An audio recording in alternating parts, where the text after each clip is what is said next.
right now, one of my goals is to get more men involved with self-care.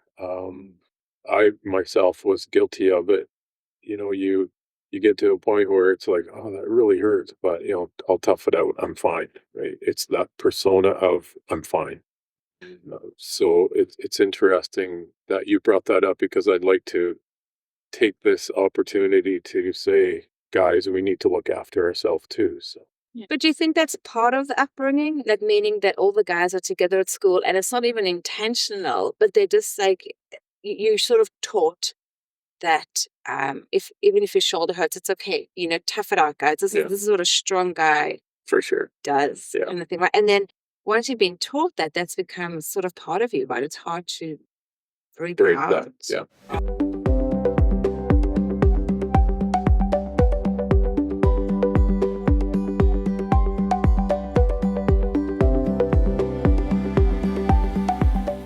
Welcome back to Hear Me Out with Belinda. Today, we're going to be hearing above the noise once again and talking about reflexology with my guest Ernie. But before I get to welcome him in studio, if you're enjoying the content, please like and subscribe to the channel and don't be afraid to post a comment. Now, welcome to the studio, Ernie. Thanks for joining us. Thank you for having me. Yeah. So let's just talk about your journey to becoming a reflexologist. Yeah, that's the big story. That's the big story. That is the big story. So for 35 years, I was a heavy duty mechanic, and in 2022, I was involved in a motorcycle accident um, where I got hit by an oncoming car or turning towards me. Um, so of course there was no broken bones or anything, but lots of soft tissue damage. I went through, uh, you know, physiotherapy, dizzy clinic, whiplash, all the clinics, and I started having some trouble with my feet and my legs. Where I believe it was a nerve issue because I was going numb. I did get some nerve specialists have a look at me, but they didn't know that they could really help with anything. So I was a bit frustrated. And my wife actually said to me, "You should try reflexology." And I, at the time, had no idea what it was. Um, but I tried it. And in probably 5 or 6 sessions of seeing this therapist, I had this release of, I actually thought she was pouring water down my legs because it was just this big, huge release. And the more I kept going to her, the better it was getting. Um, And I just got infatuated with this reflexology. I started researching it. I was buying books on it.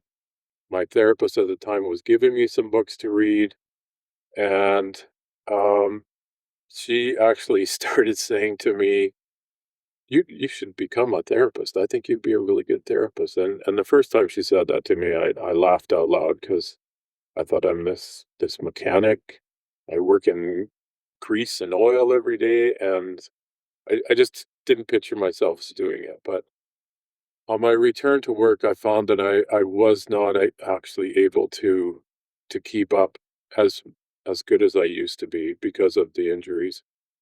So I thought about it and decided, you know what, I think I am gonna try this. So I went to school and got certified and started basically shouting reflexology from the rooftops to get myself out there and get myself known. And um, yeah, I became a registered Canadian reflexology therapist. And just here last September, I got certified in hand reflexology as well. So I just there's no end. I'm just looking. I want to just keep learning so much more about this. So that's kind of the story of how I became a therapist. last January, I walked away from my career and I actually do reflexology full time now. Wow. That's an incredible story. Let's touch on how many years, like, how do you become a reflexologist? So it's pretty simple, actually. My training was online from a school in Calgary, and that gives you the theory part of it. But then there was also some in-house. We actually had to be partnered up and actually learn it and do it on the feet. So it was about I'm going to say about a 6 to 8 week course. And then in that time, we have to do 50 practicum. So we'll do, just get practicum people to come in and you work on their feet and you do all the charting and take that back to your teacher and kind of show them your technique and they'll, fix you up like, oh, you should be doing it this way or whatever. So, and then after that 50 practicum students, yeah, you can take your written test and then there's a practical test and then you're certified. Wonderful. Yeah. So you can notice my hands, right? So I sit in one of the hand Yeah. mudras. Yeah. I only know two actually. So these ones here are supposed to help with clarity and focus, but you have to have been holding the tips of the fingers together for about 5 minutes to activate it within the body. Hmm. So I started playing around with it during the podcast to see if it would help me just, remain focused and calm. And yeah, I think it does actually help. And then there's the one for the yoga pose as well, which is also supposed to trigger like a different Hmm. signal for mental clarity. But how does it work, do you think, with the hands in the reflexology? Do you think we're touching on the same type of, I don't know, treatment Yeah, thing? absolutely. That's interesting because in the on the chart, the hands, the fingertips are the brain reflex. So if you are holding that together, you're actually activating the reflex of the brain. And the one I like to show a lot of people is if you're ever thinking or seeing somebody think, sometimes they'll tap their fingers like that. Well, that's exactly all across on the brain reflex. So it's very interesting. And then in the yoga pose, where you're actually going into the middle part of the thumb, well, that's all there's glands in the brain. These are all kind of head related, but there's a pituitary, there's a hypothalamus, there's a pineal. Like those are all the glands in the brain that deal with a lot of uh, nervous issues, nervous Yeah. system issues. Yeah. So if you go back a little bit to your upbringing, as far as I know, you grew up in Alberta, I did, yeah, did you? yeah.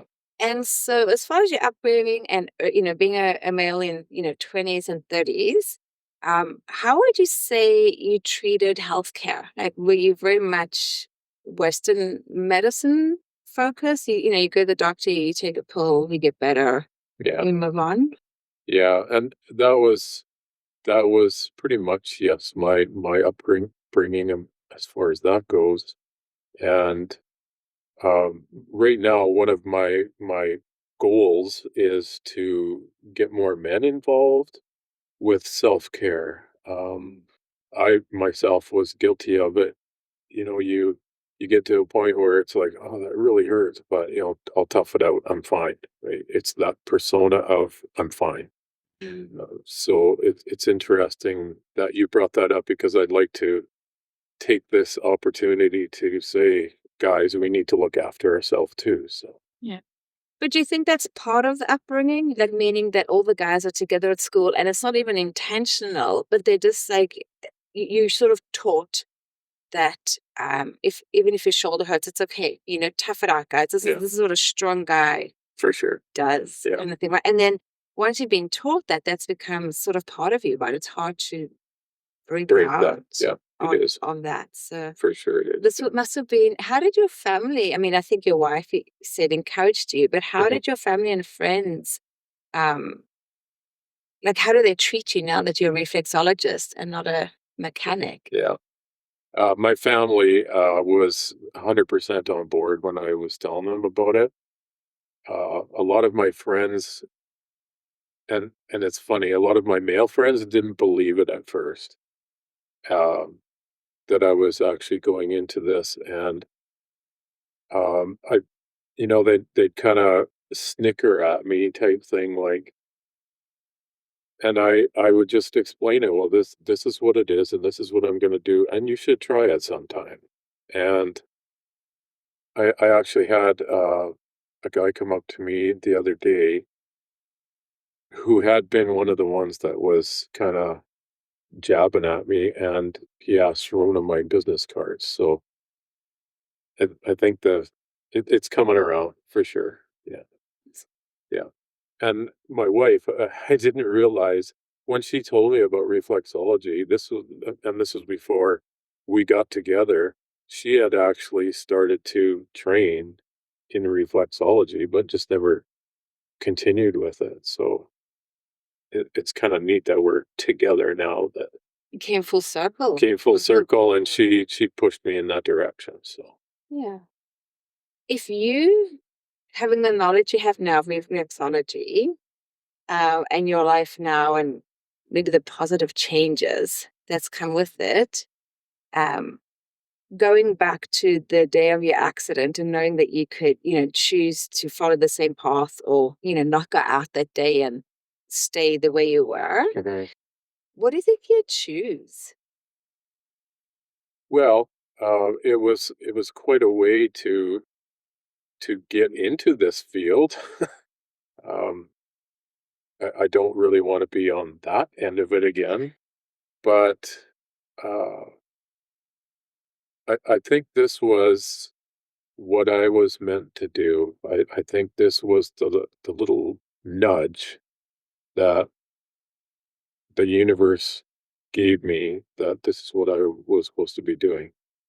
I was quite happy mechanicking, um, and I figured that was my career. That's what I was doing. But now that I wouldn't ever go back to what I was doing before. This is my calling. Yeah. Do you feel like you're healthier now getting into reflexology? I do, yeah. Um, I get regular treatments done to myself, but I also do it to myself through my feet and through my hands, and for sure, it's quite a game changer for me. Yeah. And so if you have a pain now, you listen to it, I right? do. And you try to figure out what's your body telling you. Right. Absolutely. I listen to my body. So that's a big change. Yeah, Yeah. 100% change. Yeah, Yeah. for sure. I think when I was, preparing for the show today, just having a look at a few things and just touching a little bit on the same thing, being brought up with, we're so focused, or we're taught to look for, that if something's hurting, or if you're in pain, or if you're feeling sick, you go to the doctor, they give you a pill, the pill makes you better, and life is good, Mhm. again. And I think that there's been this great awakening, whether it happens, by accident or, something else. I think there's more and more people being triggered or awakened to that there are better or more holistic options out Yeah, there. yeah. And, I made some notes here going back to the medical schools. So, Carnegie and Rockefeller reshaped healthcare in 1910 when when they actually discredited all of the holistic practitioners and medical schools, and they focused everything on pharmaceuticals and gave a lot of funding to medical schools to focus on prescribing pharmaceuticals. And then I think what happened is that obviously in 1910 we had newspapers, and then obviously we got the development of the TV.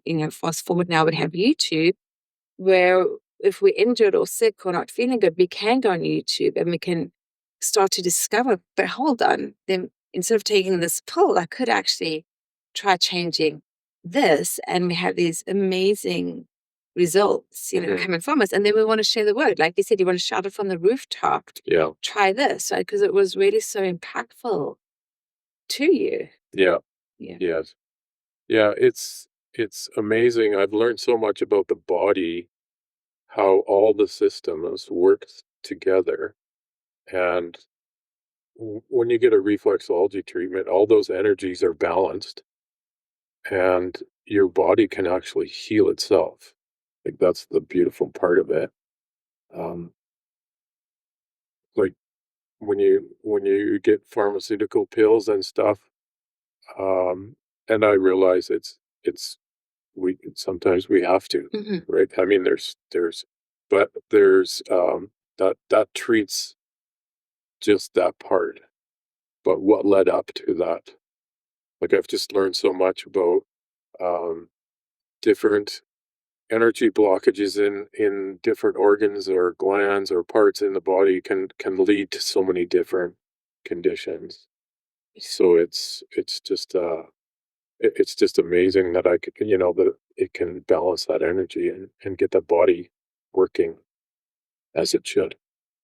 Do you feel like, because I think that we both actually touched on the ancient Egyptians, and that there are, I think you may even have a picture I do, of it, of that in ancient Egypt. There is, documentation and pictures of them actually doing what looks to be reflexology. It is, and this was from a tomb. It was a pictograph in the tomb of a doctor, I guess you could say, of the time. But that was kind of the direction that he was going. Um, so yeah, that's what was painted on the inside of his tomb. So I think going back to 1910 and the change in the Western world, I think we knew that, right? I think as humans, we knew how to be in touch with our bodies and listen to our bodies and get our bodies to heal ourselves. And then everything changed. Let's call it greed and power and money.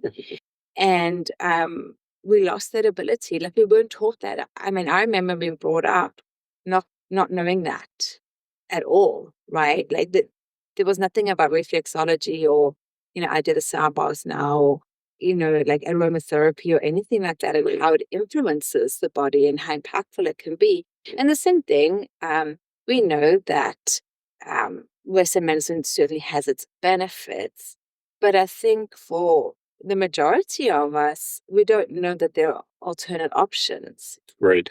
Yeah. Absolutely. Yeah. And going back to oneself, right? Learning about oneself again and how to take charge again. And I think even, we can just look at, and we can touch on even like large corporations and stuff in the 1980s, when there were all those lawsuits about the tobacco industry. And I think if you think about it logically, did anybody honestly think the major players in the tobacco industry were going to disappear quietly? No, of course they weren't, So yeah, what did they do? They bought out the major food brands, right? And they applied the same principles of addiction, salt, sugar, fat, to get people addicted to that, which then causes them to, buy more food. And then we have this health crisis. And what do we do then? Oh, we go buy a pill to fix it, right? So it's like this whole, and they have stakes in all of them. And I think it makes me actually pretty angry, to be honest, because I didn't know this until 6-7 years ago is when I started looking into things. And, I can even touch on Nutella. I used to see kids at school, having Nutella for lunch. And I was actually really jealous because only the rich families could afford to buy Nutella to put on their kids' lunch. And so when I came to Canada and I saw Nutella here, and I was like, oh, we can, we can afford that jar. And like I felt proud, to give it to my kid. I was like, I'm giving him Nutella. This is pretty cool. And then I figured out that there's these massive lawsuits in Europe against, Ferrero Rocher, the parent company, for selling Nutella as a breakfast item because it has no nutritional value. It is just literally chocolate and bread. Like it's just sugar and bread. I was really mad that I didn't know that. There should be a label or something, or they should be taken out of the aisle. But I think that's the whole thing is people just want to sell their product. Yeah. And we so used to trusting that, well, I guess because we don't know to look outside the box, but Yeah. we're not taught to go Yeah. outside the box. Exactly. You've had the same experiences, or Yeah. Yeah. Exactly. The same type of things where, uh, and just like in my situation, I see a lot of people coming to me as this is kind of the last resort. And that's how I started. That was my last resort. I was trying every single type of doctor and specialist and waiting months to see them. And in 5 minutes, they're saying, yeah, there's nothing we can do to that. Just live with it. That was what I heard a lot of. Just live with it. Um, so I'd like to see reflexology not be the last resort, but uh, let's start doing this and getting our bodies working the way they should be and healing themselves. yeah. And I think it starts with people like yourself, right? Like, unfortunately, you had a negative experience that became sort of positive changes for you. Mhm. And then, like you said, you shouted from the rooftops. And then what next, right? Is you just try to spread the word and get more people aware, Aware, yeah, or create that awareness, right? exactly, And yeah, I think it goes back to those communities, right? Of just networking within the community, spreading the word. And that's how something grows. yeah. Because I think reflexology is around the world. That is a It practice.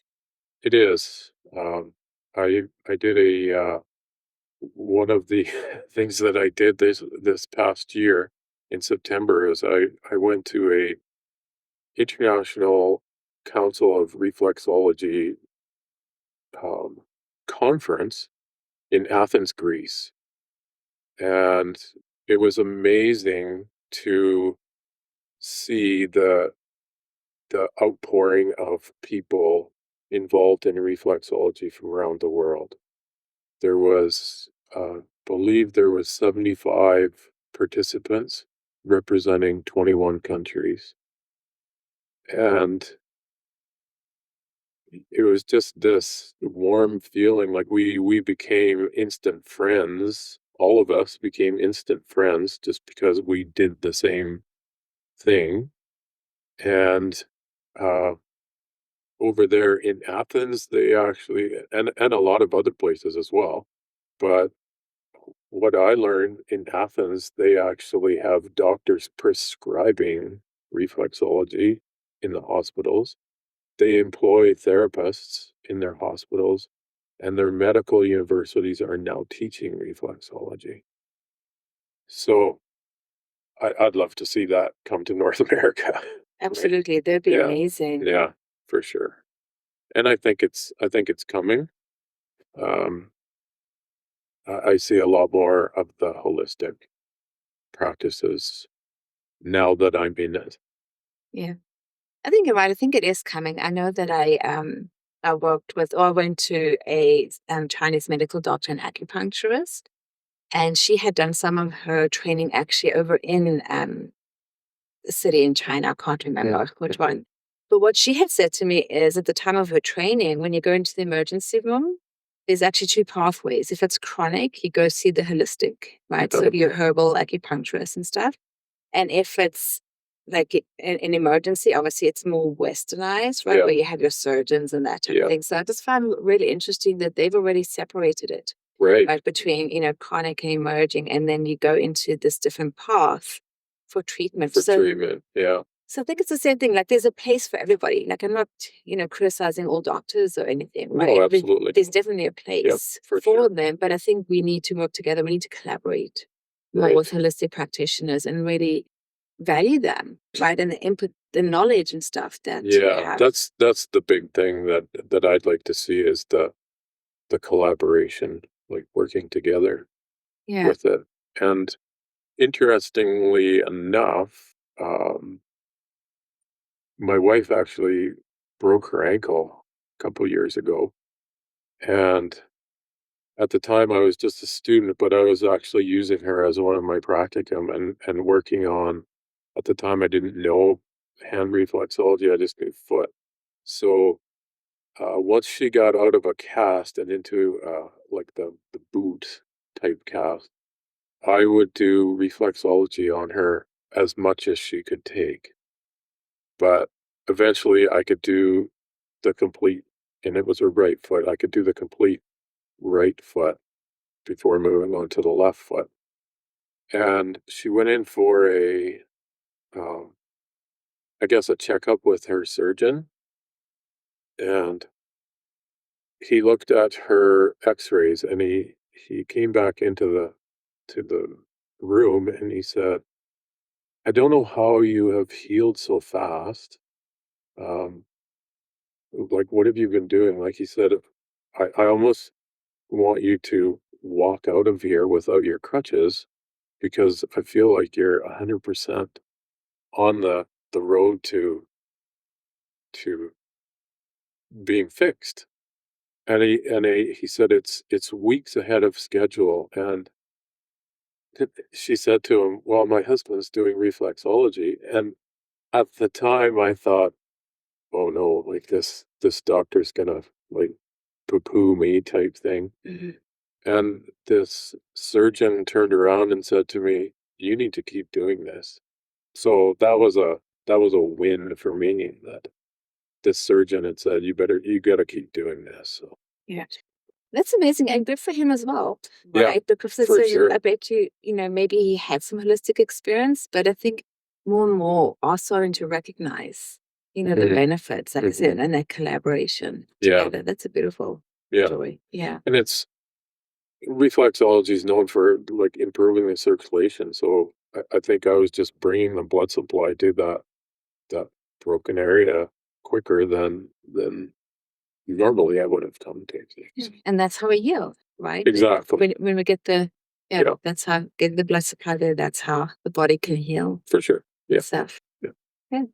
So tell me again, where are you located? How would people find you? So I work out of my house in Turner Valley.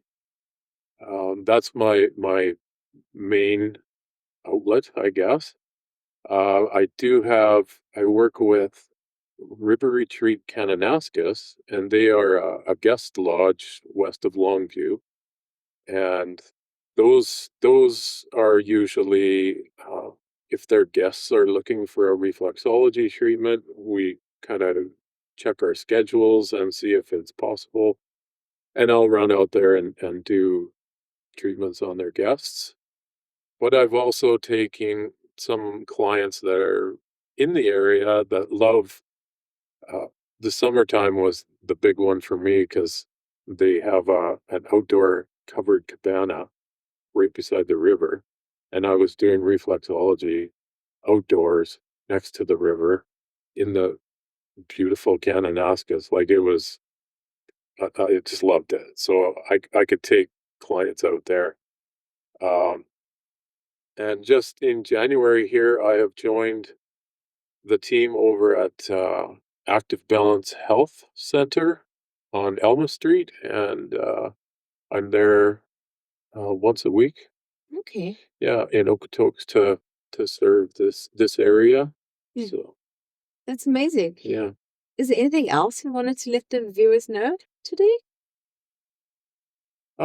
just if you don't understand reflexology, uh, if you're interested in it at all, I'm more than happy to kind of do a meet and greet or a phone call or a video call or anything that would like if they want to learn more about it, I would totally help out that way.